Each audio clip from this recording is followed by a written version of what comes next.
Jaz bi tlej sem zbral Copy AI. Zdaj, kratka zgodbica, zelo hitra. Enkrat sem dobil dostop do tega Copy AI-ja, še ko so bili zelo na začetku. In takrat so nam pa dali, vi ste beta user, imate lifetime dostop, in tisti lifetime se jaz razumel, da mi tudi sedaj, danes dela, ker vmes so pivotirali iz tega, kar je bolj podobno Jasperju, bi rekel, pač da res delajo na tekstu, pa bloge, pa to so ti pomagali pisati. Zdaj so pa recimo bolj operacijski sistem za marketing in operacijski sistem za sales, ampak operacijski sistem v tem, da imajo postavljene neke workflowe zadnji, se pravi, delajo za OpenAI, pač pa imajo še v bistvu ta brand voice noter integriran, pa nek infobase, se pravi neke svoje baze tudi noter dodajaš, ki jih pa lahko tudi vključuješ v same te workflowe, ampak recimo v sales delu, če si nekako workflowe zamislimo, recimo ti sestavil celo sekvenco cold emailov, iz tega, da daš samo noter, se pravi LinkedIn URL do tiste osebe, ki je. Pa ti probajo tisti podjetju najde tisti, ki bi bili tudi relevantni za neko tvojo področje, ki bi želel nagovoriti. Mogoče malo ta koncept ABM-a ti omogočajo delati v bistvu on scale, ali pa recimo, ne vem, ti pomagajo bistveno hitreje pa več stvari narediti. Na marketing delu imajo pa v bistvu tako zanimiv, da oni so zelo osredotočili vse te workflow narediti kao go to market, Se pravi, na ta del so se osredotočili, go to market, se pravi, moraš ta pravi lide zakvizirati, moraš ta pravi content, da ta lead gen, kako zdaj lead gen spraviti, ne vem, skozi nek onboarding do tega, da začnejo nek tvoj produkt uporabljati in tako. Na ta del so se osredotočili.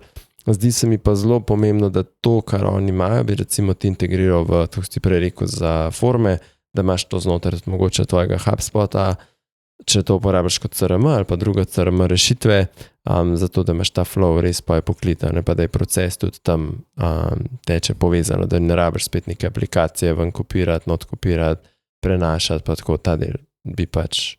Drugače so pa Copy AI 4.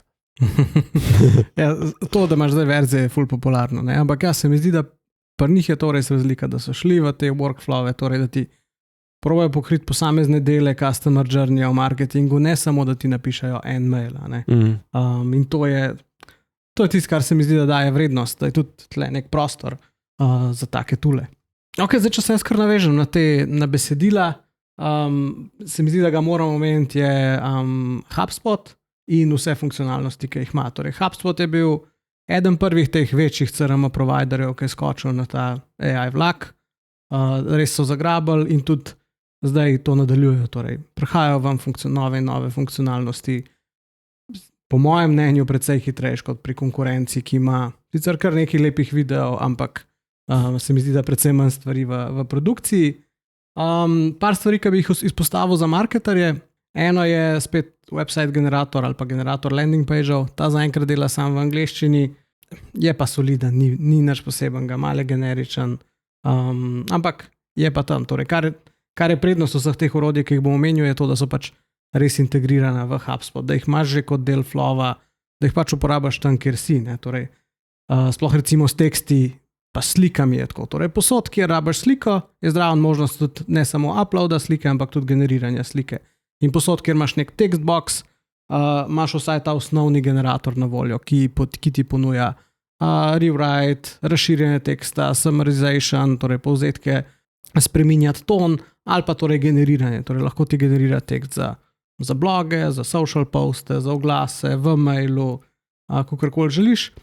Tekste ti prilagodi na tvoj brand voice in ta del je res simpel narejen ali pa enostaven za začeti uporabljati. Torej, daš noter nek svoj tekst, rečemo nek blog, neko mnenje, neko kolumno, torej tam, kjer se ti zdi, da izražaš nekak svoj brand in iz tega naredi analizo in to potem uporablja pri novih tekstih. En feature, ki mi je zanimiv, je content remix.